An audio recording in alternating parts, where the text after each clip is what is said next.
Hello, everyone. Welcome to Latter-day Struggles. This is your host, Valerie. Pleased and delighted to be with you here today.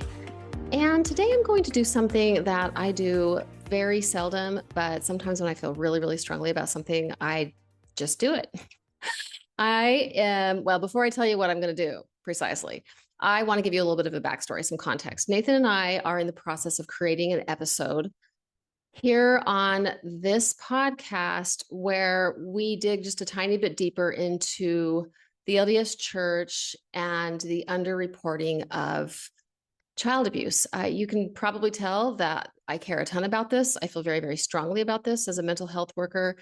And one of the things I've been kind of curious about and then sort of started studying up on it and then started talking to Nathan about it. And then next thing you know, we're like on a long car drive. And now that we live in Southern California and the LA area, guess what? This is so exciting, at least for me. I have so many more opportunities to talk to Nathan about books that I read and even to read books to him. So we were doing this thing and I just started sort of coming together with an outline that talks about the 5 patterns that are visible, or that at least are visible to me, that can be sort of seen and observed that explain why abuse is mishandled and underreported in the Church of Jesus Christ of Latter-day Saints.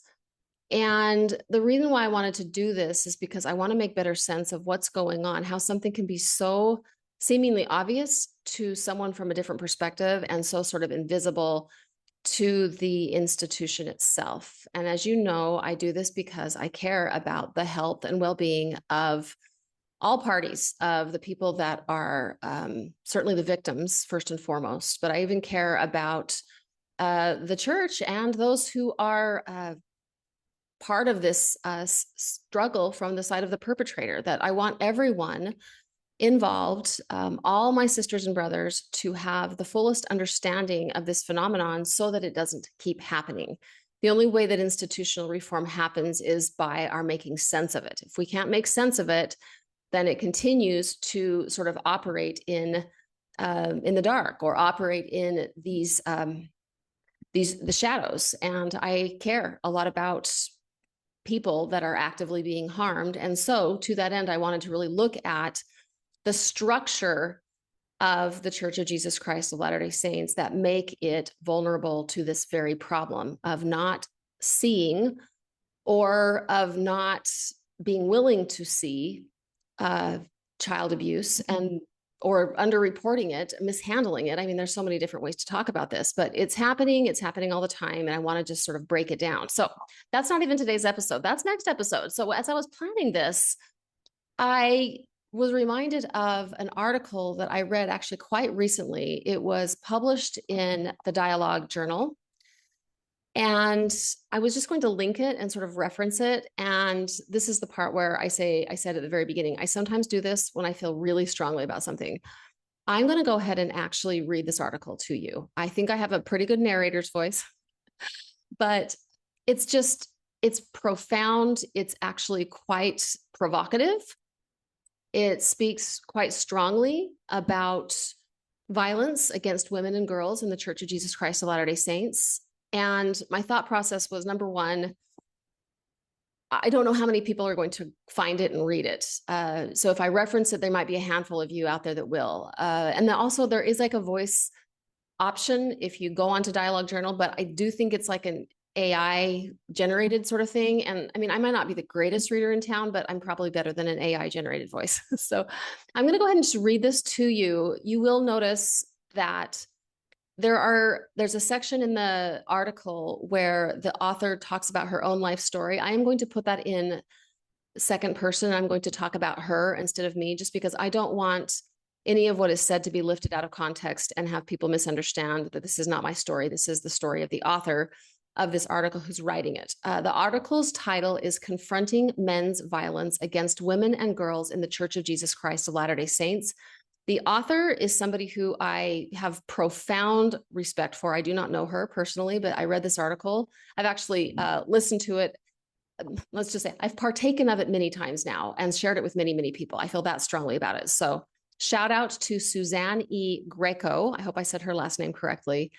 So just take a listen to this. And then this is sort of the lead up to the episode that Nathan and I are going to be discussing in the next Monday episode. And you will notice that much of what I had already been thinking about and preparing is actually very much a bridge and is discussed in this article as well. Before I do start, let me see if I can, hold on, I want to actually, a quick second.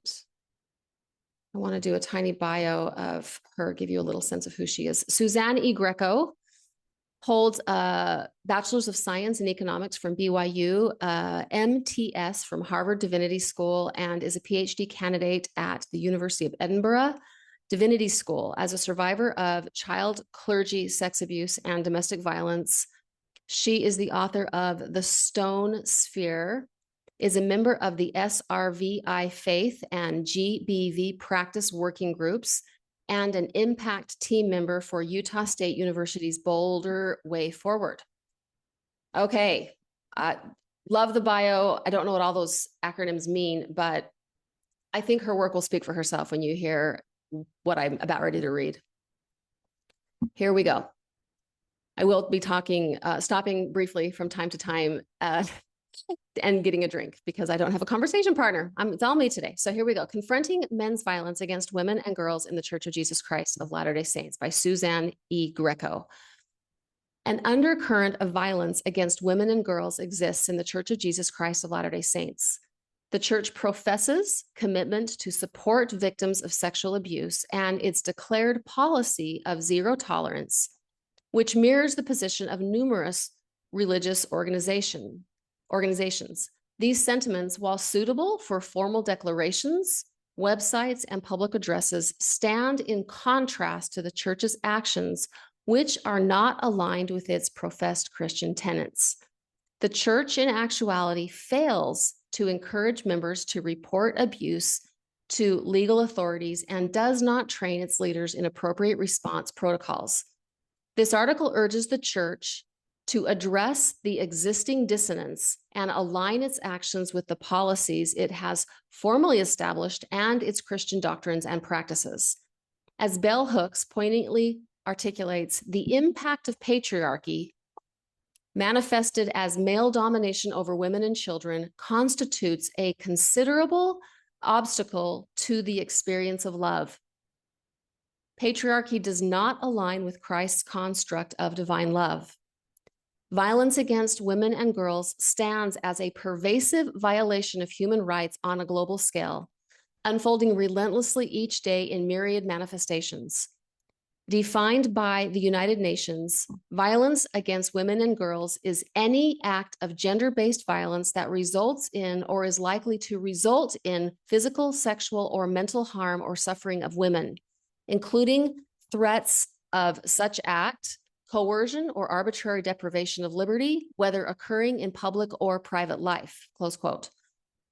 The repercussions of such brutality are profound, casting shadows of short-term and enduring physical, financial, and emotional toll upon women and girls. The enormity of its impact in the lives of individuals, family units, and communities defies quantification. In secular and religious contexts, women or girls seeking protection from such harm find themselves caught in a patriarchal vortex of androcentric laws and policies and male leaders.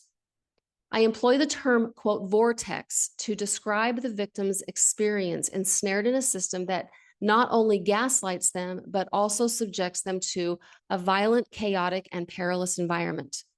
Within this tumultuous swirl, individuals find themselves disoriented and powerless, struggling to navigate a reality fraught with fear and unpredictability, where their capacity to influence their circumstances is profoundly limited.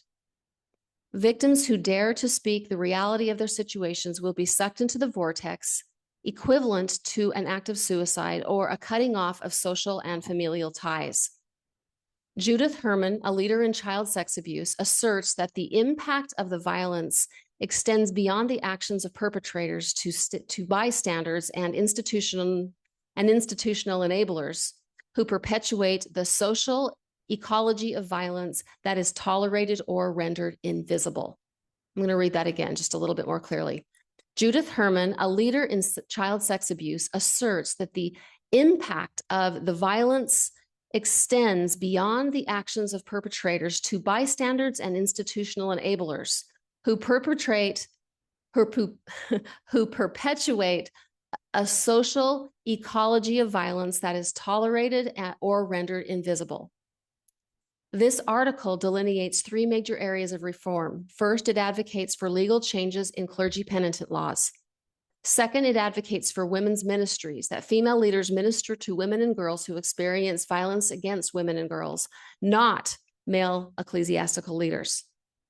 Empowering women and girls through female-to-female alliances overcomes the patriarchal vortexes and redresses power differentials, thereby facilitating access to essential support mechanisms. Third, it underscores the imperative for comprehensive education and training initiatives on ministerial and community levels. Specialized training is required for ministers to effectively provide counseling to both survivors and perpetrators. Training is also essential to identifying victim-perpetrator dynamics and behaviors. Community-level educational initiatives must encompass discussions on credibility issues and consent as a fundamental human right in intimate relationships. These measures are crucial in efforts to prevent violence against women and girls. This section is called Unveiling My Journey, a Personal Tale. Her journey to initiate structural and policy changes within the Church of Jesus Christ of Latter-day Saints commenced as a response to having been caught in the system. Her life began in toxic circumstances, subjected to child abuse by both her father, who was a former bishop, state presidency counselor, high counselor, and current active member of the church, and by her grandfather at a very young age. Struggling to stay afloat in the face of the relentless abuse and enduring the deep physical and emotional wounds, she observed daily others gliding by seamlessly untouched by her turmoil. After college and admission, a friend of her father's, 9 years older than herself, was introduced and they were married.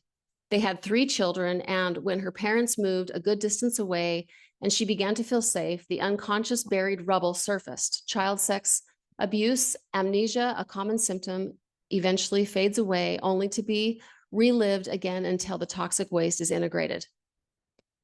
As systems surfaced and love and support were needed, her husband's behaviors turned abusive, and a darker side revealed itself.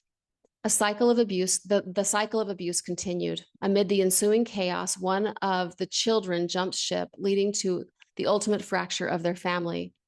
She faced the daunting task of keeping her other 2 children afloat, all the while her then husband continued to abuse.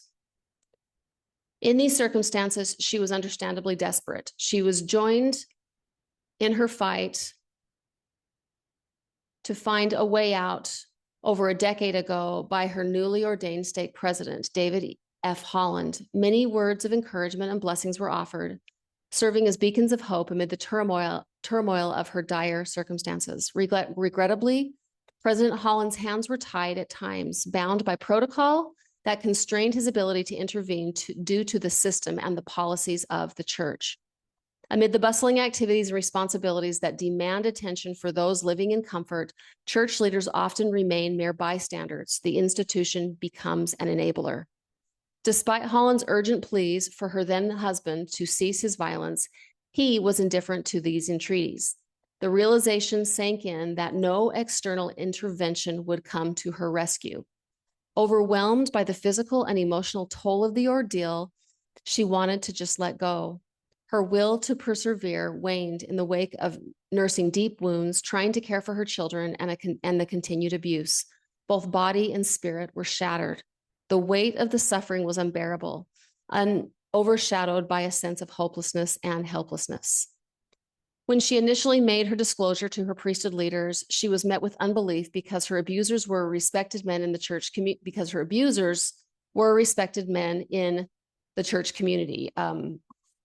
I'm going to, as an aside, remember this was her own father and grandfather. back to the reading. She was stigmatized and labeled mentally ill by her community and by both of her perpetrators, who painted a very different picture by manipulating and controlling the narrative. According to Sarah Ullman, victims experience harmful reactions from both social networks and formal support sources in patriarchal societies. Due to all of this, she found it imperative to distance herself from her ward community to safeguard both her mental well-being and her spiritual convictions. It was only when another courageous victim disclosed that her experiences were, it was only when another courageous victim disclosed that her experiences were acknowledged with the gravity that they deserved. Holland took charge and assumed a proactive stance. He engaged a seasoned professional to conduct training for leaders, enlightening on the task of ministering to both victims and perpetrators and addressing the lacunae present in the church instructional materials. In order to be taken seriously,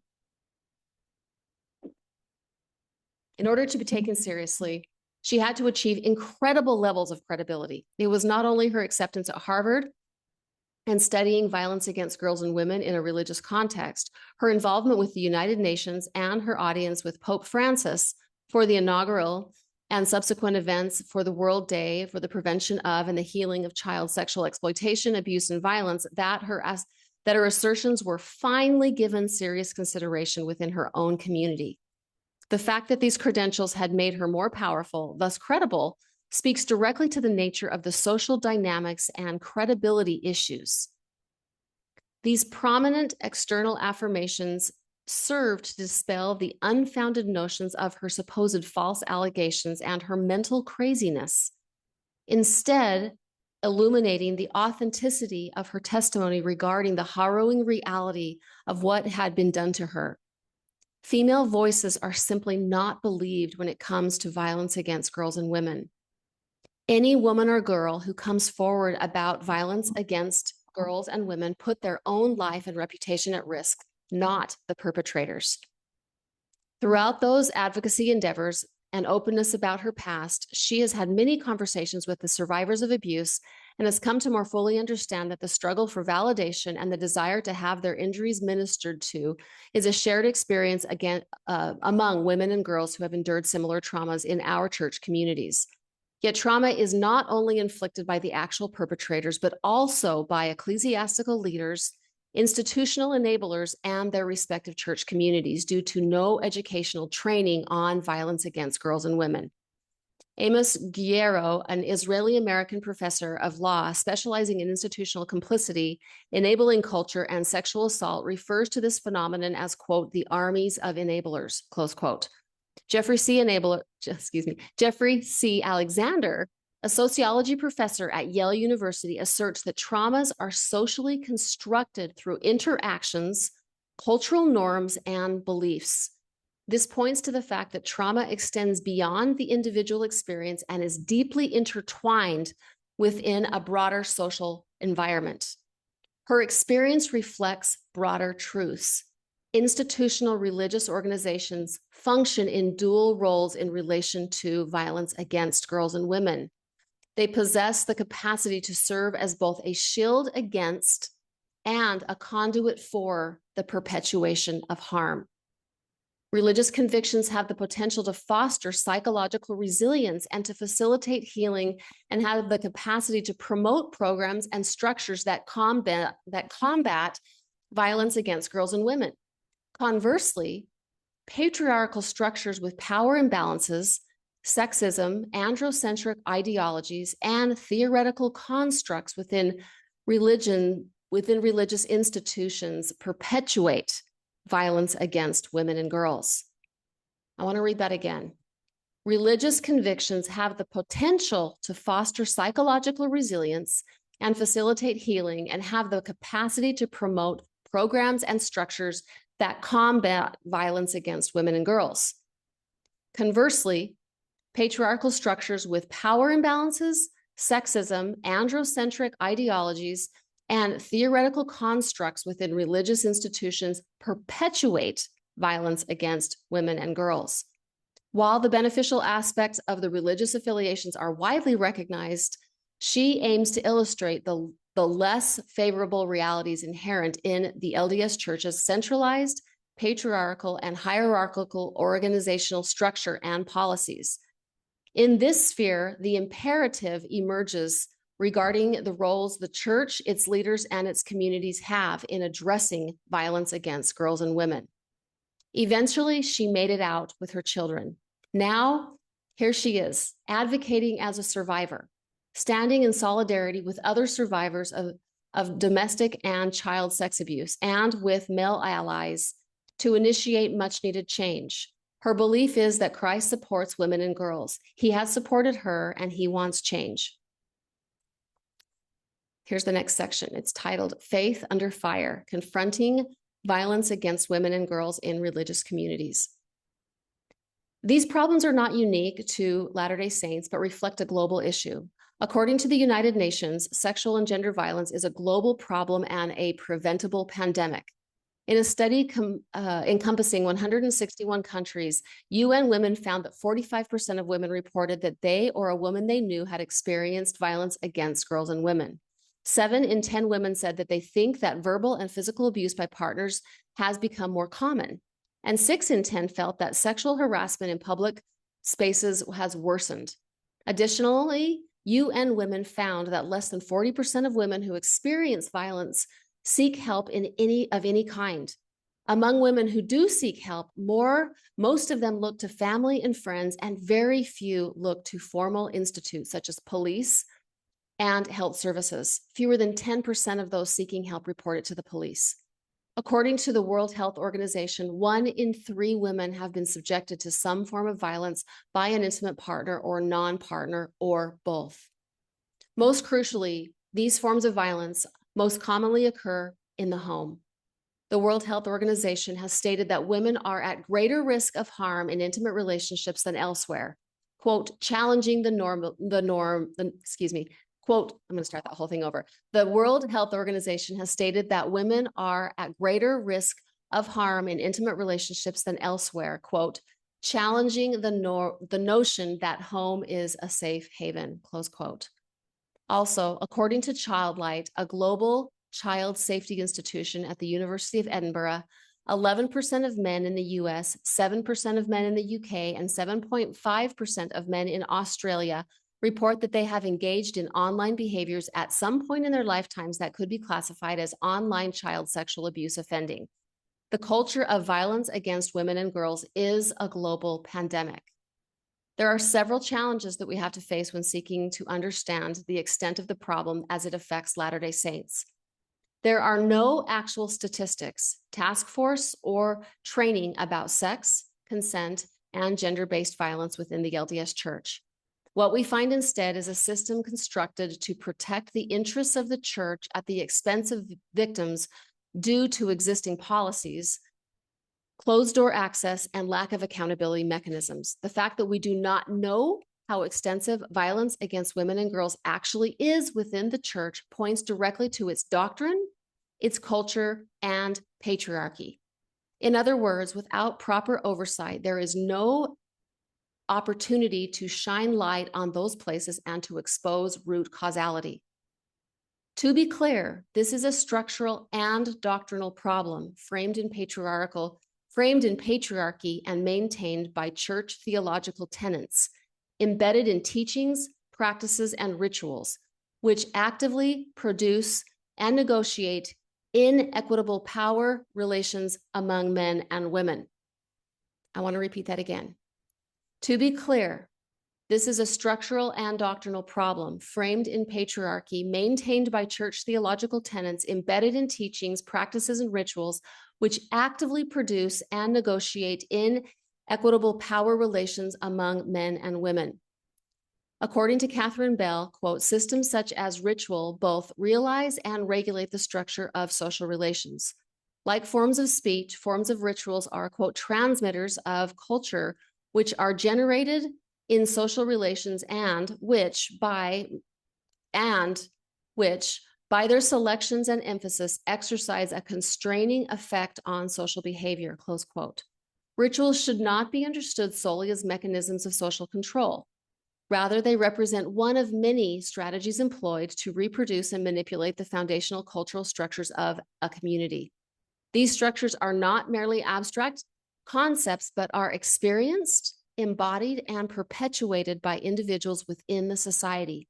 Theological tenets embedded in LDS church rituals cultivate a distinctive dynamic in social relations, particularly in the inculcation of beliefs. According to Bell, such practices are intrinsic to the very production and negotiation of power relations within a society. And the androcentric, rather than Christocentric positionality of the church, coupled with its misogynistic policies of women, cultivates an unhealthy ecosystem for all members of the church community, men, women, and children alike. There may be some sources that indicate the extent of the problem as they affect Latter-day Saints.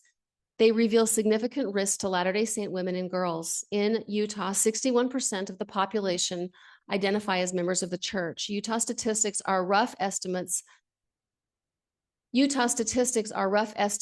to illuminate violence against women and girls among Latter-day Saints, but they do not explicitly provide an inside view of what is actually happening in the LDS church. That being acknowledged, the data provide a mere glimpse of the situations at hand. In Utah, sexual violence is being committed by male perpetrators whom the victim knows, and more horrifically, quote, many victims of sexual assault and sexual violence in Utah are children, and they are victimized by a family member, close quote. Statistics show that rape occurs in Utah at a rate higher than the national average. In 2022, the reported rape rate in Utah was 59.5 per 100,000. The national average is 40. Allow me to repeat that because that's significant. In 2022, the reported rape rate in Utah was 59.5 per 100,000. The national rate is 40. Rape is the only violent crime for which Utah's rate is higher than that of the national average, and this has been the case for the past 25 years. For all other types of violent crimes, Utah's rates are lower. Yet according to the Utah Commission on Criminal and Juvenile Justice, only 11.8% of women actually report crimes of sexual violence to law enforcement in Utah. This means that 88.2% are not being reported, compared with the national average of 63%. These findings indicated that acts of sexual violence are substantially underreported and that the investigation and prosecution of these crimes are not being pursued. While the church contributes to the lack of clear information about the frequency of violence against girls and women by not collecting on reporting data, there are other barriers as well. Part of the reason that women and girls do not often report their abuse is that they generally must report it to men. Female credibility issues are embedded in patriarchal ideologies and misogynistic policing. Male-to-male alliances appear to be at the heart of the underreporting, underinvestigating, and underprosecuting. Moreover, ministers who lack training in the nuances of consent frequently misinterpret reports of sexual violence disclosed by women. They may mistakenly perceive these reports as violations of church doctrine, leading to an inappropriate focus on punitive measures rather than understanding the situation's complexities. Women and girls in the church appear to be in graver danger due to a deeply ingrained and embedded sexist culture positioned within the patriarchal church structure, culture, and doctrines. One of the structural issues that contributes to the perpetuation of violence against girls and women is the process by which victims seek help from the church.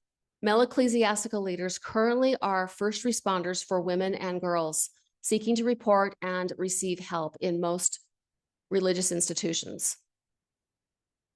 I'm going to read that again. I don't feel like I said that clearly. Male ecclesiastical leaders currently are first responders for women and girls seeking to report and receive help in most religious institutions. This is in line with standard LDS church procedures. Current guidelines specify that women or girls in abusive situations are directed to seek assistance from their bishop or stake president. In many instances, the male ecclesiastical leaders, as such, is in a position to act however he sees fit. This usually is done through church guidelines, inspiration, and the lens of his personal worldview. In the current regulations, the male ecclesiastical leader is also instructed to call the church's helpline, established to guide and protect ecclesiastical leaders and the institution, to facilitate how the leader should proceed. Furthermore, the church's call center primarily serves the institution itself as its primary client, rather than prioritizing the needs of the victim. If the call center were truly oriented toward the victims, individuals in need would have the ability to reach out directly for the assistance and legal counsel they require. Unfortunately, this is not the case. This realm of personal discretion for men leads to wide discrepancies. Church leaders may or may not communicate victims' rights within the church and legal or civic realm to the abused. How the leader shares knowledge received from the helpline with the victims is entirely at his discretion. Church leaders often do not communicate with the victims about church sanctions against the abuser or their legal rights.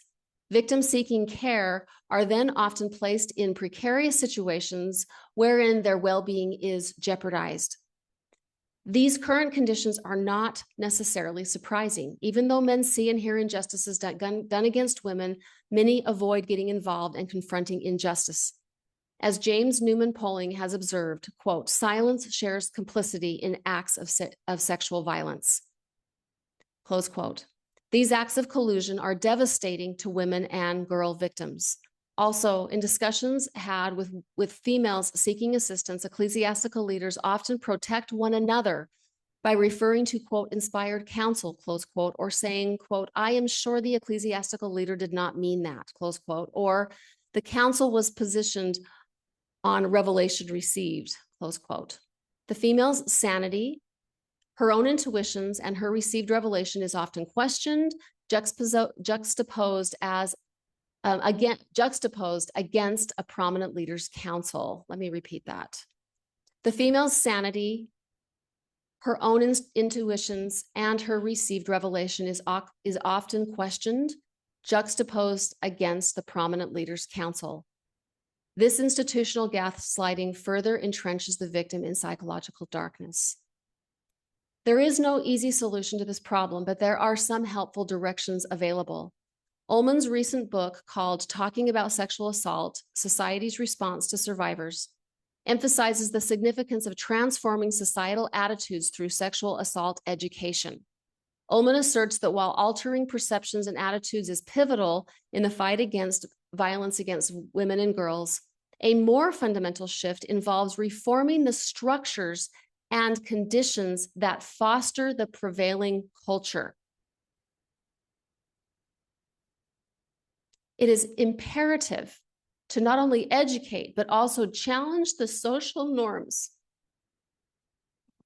that perpetuate sexual violence against women and girls and unfairly assign blame to victims.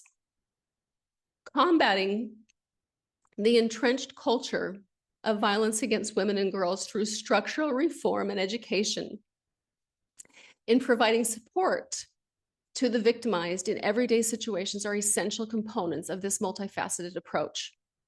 Solution number one, legal changes. An April 2022 General Conference talk given by Elder Patrick Kieran addressed the church and sexual abuse. He said this: "We must deploy everything we can to help those who have been mistreated in the most dreadful ways." I think I need to say that again. I didn't say that clearly. "We must deploy everything we can to help those who have been mistreated in the most dreadful ways and help them heal." Close quote. While the church has not lived up to this promise, there are areas where it may improve. The first major area for reform that we might seek to address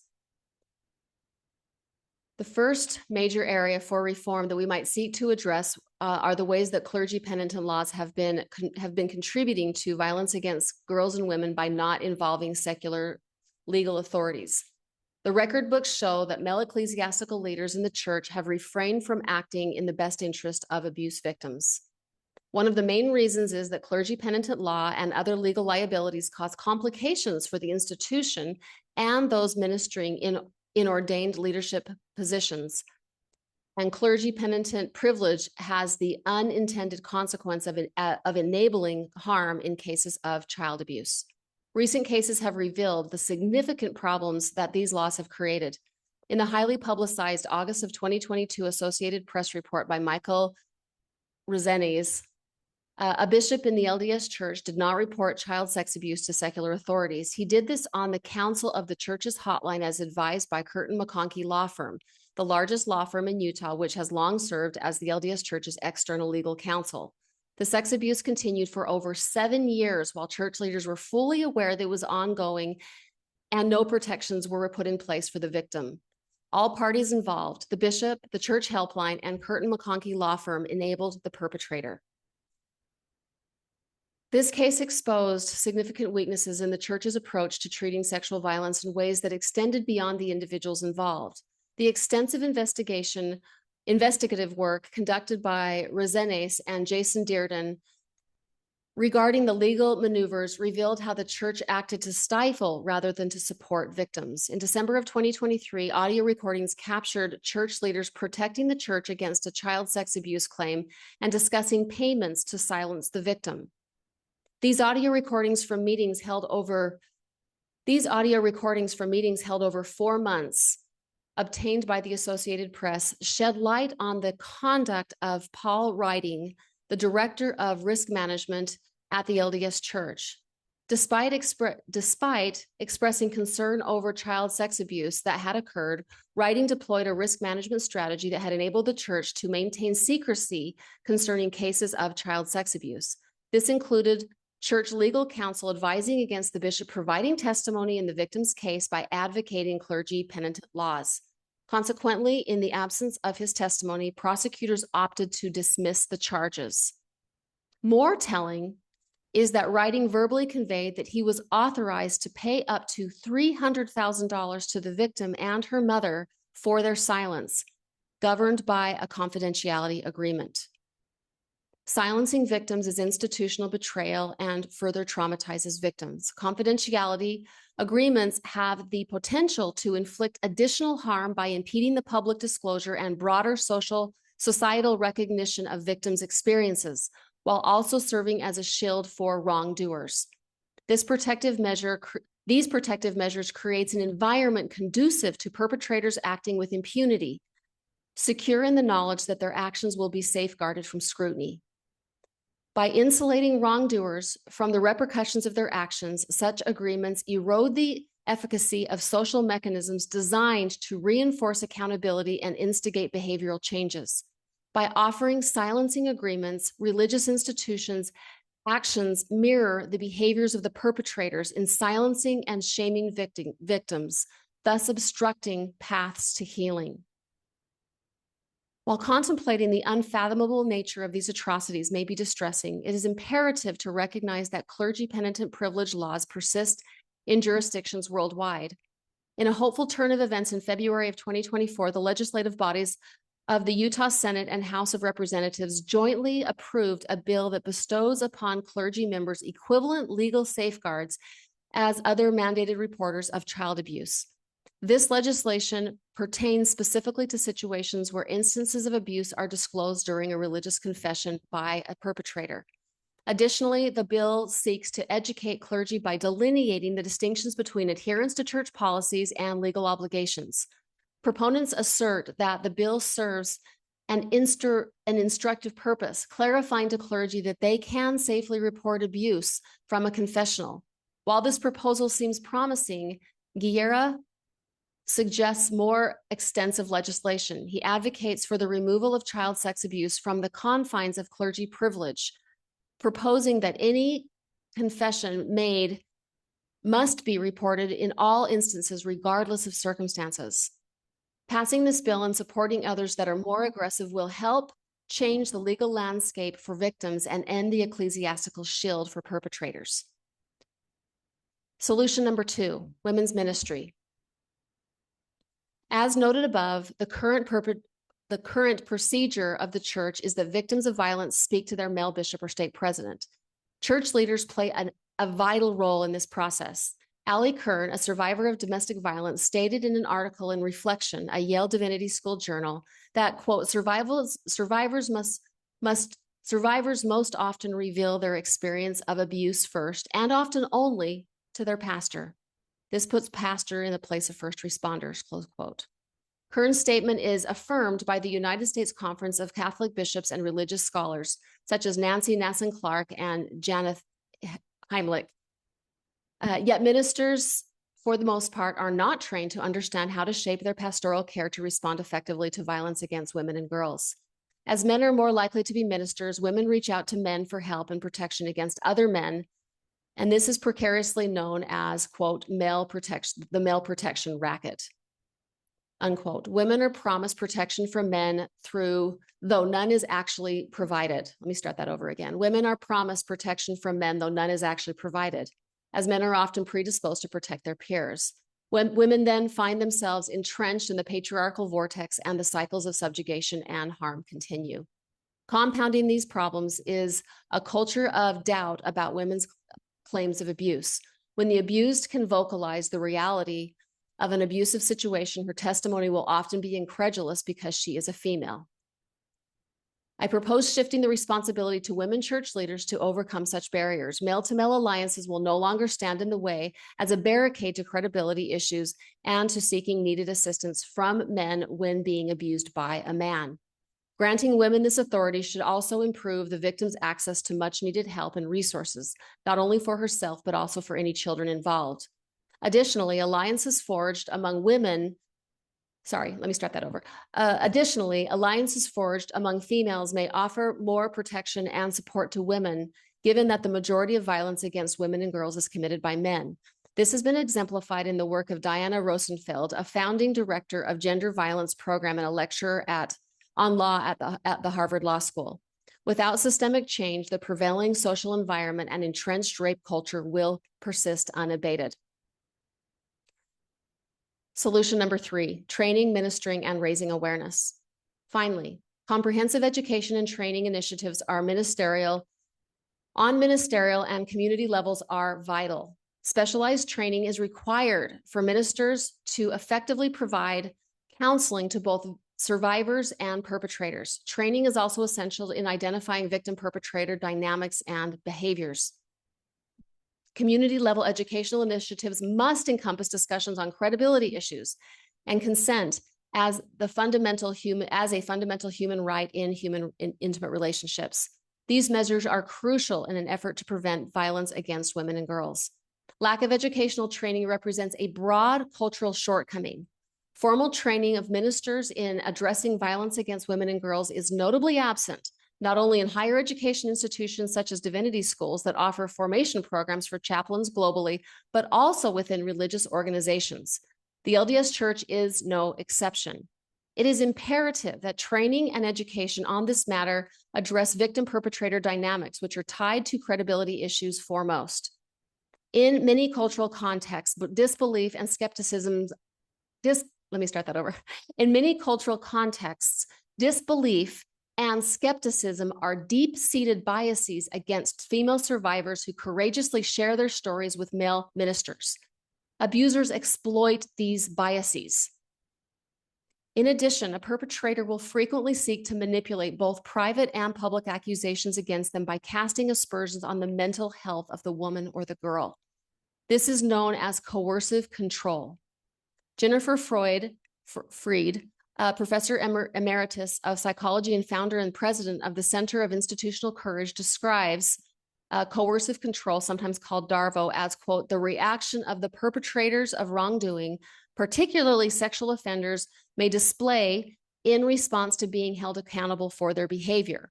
DARVO stands for deny, attack, or reverse victim and offender. Allow me to repeat. DARVO stands for deny, attack, or reverse victim and offender, close quote. The perpetrator or offender may deny the behavior, attack the individual doing the confronting, and reverse the roles of victim and offender such that the perpetrator assumes the victim role and turns the true victim or the whistleblower into the alleged offender. An initial stride towards countering DARVO involves education. Merely acquiring knowledge about Darvo can serve to diminish its potency. In instances where perpetrators employ Darvo, individuals well-versed in these tactics are inclined to lend credence to victims while harboring skepticism towards perpetrators. This knowledge also proves efficacious for victims themselves, being less prone to internalize self-doubt. The act of identifying and labeling Darvo can wield significant influence as a potent antidote. There is also a great deal of inconsistency in the way that church leaders handle these cases. Seeking help from ecclesiastical leaders may be compared to purchasing a lottery ticket. An ecclesiastical leader usually provides counsel and will act based on the church's position as well as his own personal worldview. Preconditioned perspectives are often positioned in lived experience, in which the leader will in turn position their prescribed counsel.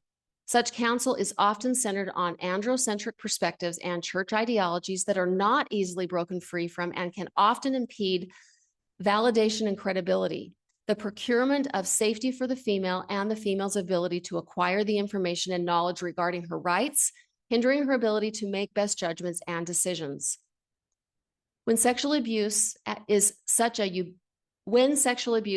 ubiquitous and ever-present problem and leaves not only physical and psychological injuries, but deeply spiritual and moral wounds as well, why then, we must ask, are ecclesiastical leaders not being trained in how to minister to victims and perpetrators? How can untrained ministers act effectively without perpetrating additional harm when dealing with such difficult and complex issues? Abuse survivors are confronted with the spiritual and psychological issues of dealing with their relationship with Christ and God as both males and the two faces of the church. Let me say that again. Abuse survivors are confronted with the spiritual and psychological issues of dealing with their relationships with Christ and God as both are males and with the two faces of the church. For example, perpetrators are often upheld in callings and leadership positions despite testimonials provided against them. Perpetrators freely move from one ward to another and across state boundaries without their histories being passed on, and women and girls are often left wondering how God's church allows such injustices. This is a systemic institutional problem that facilitates moral injuries. Moral injury is the damage done to one's conscience when experiencing an act that transgresses one's moral beliefs, values, or ethical code of conduct. Other churches have begun to address these issues by recognizing the problems. In 2023, the University of Notre Dame's McGrath Institute produced a white paper initiating a formation program in pastoral ministering to victim survivors of sexual abuse. Quote, today as the church, we are called to minister to a world in which sexual trauma of one sort or another is commonplace. Formation programs must reflect this reality, close quote. That was from Notre Dame. In other words, this is a call for a sea change. Might we consider strongly gleaning from those who have walked through the fire? As imperative as it is for the institutional church to train ecclesiastical leaders in how to minister to moral injuries and identify victim-perpetrator behaviors in violence against women and girls, drastic changes are also needed to bring conscious awareness to the community level as well. The lack of institutional involvement to enable more conscious social awareness on these issues perpetuates stigmatization and biases and keeps the reality of our collective and individual lived experiences in darkness. Both victims and those encircling them in shared communities must embrace our lived realities of harm being done in our very homes by the men in our own church communities as an initial step towards preventing the further demise of women and girls. Listening to the stories of abuse can itself have a transformative effect. Conscious awareness raising can expedite healing and reorient flawed worldviews of stigmatization. In the words of Howard Zehr, an American criminologist and pioneer in the modern concept of restorative justice, this is a quote, "In addition to restitution and answers, victims need opportunities to express and validate their emotions, their anger, their fear, their pain. Even though such feelings may be hard for us to hear and may not square with what we wish them to feel, these feelings are natural human responses to the violation of crime. Anger, in fact, needs to be recognized as a common stage of suffering and one that cannot simply be short-circuited. The suffering and pain are part of the offense and need to be experienced to be heard. They need to have their truth heard and validated by others, close quote. Here, Zare speaks clearly to both parties bearing the pain of the sexual crime committed and the parties in the posture of vulnerability. Conscious awareness can only be rendered in the open daylight, not behind closed doors. According to A.W. Sipes, a psychotherapist and expert in clerical sexual abuse, quote, power depends on keeping certain realities private. The thrust of spirituality propels itself in exactly the opposite direction, towards exposure of truth and complete self-revelation and total accountability, close quote. Consciousness is pivotal to healing. If we as survivors are heroic enough to share, why is it then that others are not heroic enough to hear or to bear the burdens of the crimes forced upon us by the very institution and men whom women and girls have supported? How long will our families, communities, and society allow, foster, enable, and promote such acts of sexual violence? Additionally, consent in any intimate partner relationship is both a human right and not fully understood. Just because one may be married, it does not mean they have the right to demand or coerce sex from their partner. Human rights treaties such as the European Convention on Human Rights and the Convention on the Elimination of Discrimination Against Women include the guarantee of freedom from sexual violence, coercion, and discrimination, as well as control over one's own body and over the involvement in sexual interactions with an intimate partner. Education on consent is essential in the LDS Church's patriarchal context. She closes on a hopeful note. In working with Teddy Hickman Maynard, Associate Dean of the Ministry Schools at Harvard Divinity School, he has committed to integrating mandatory education on sexual abuse into the curriculum beginning in the fall of 2024 and to pursue curriculum development for a course focused solely on this pressing issue. Dean Teddy is leading out, working to reimagine a formation curriculum that will include violence against women and girls training. The Church of Jesus Christ of Latter-day Saints needs to do the same. Violence against women and girls is a plague that is actively alive, harming our own women, girls, families, and our community. There exists a patriarchal vortex that facilitates violence against girls and women, both structurally in the institution and in church ideologies, enabling pernicious harms to perpetuate. Religion plays a twofold role in both facilitating healing and perpetuating harm. Legal issues such as clergy-penitent laws, credibility issues, and male-to-male alliances are key components of the patriarchal vortex in which abused women and girls find themselves trapped. Shifting the role of ministering to women and girls who experience violence against girls and women to women leaders is one means of addressing such hurdles. Additionally, ministers and communities are uneducated and untrained in violence against women and girls. This must change.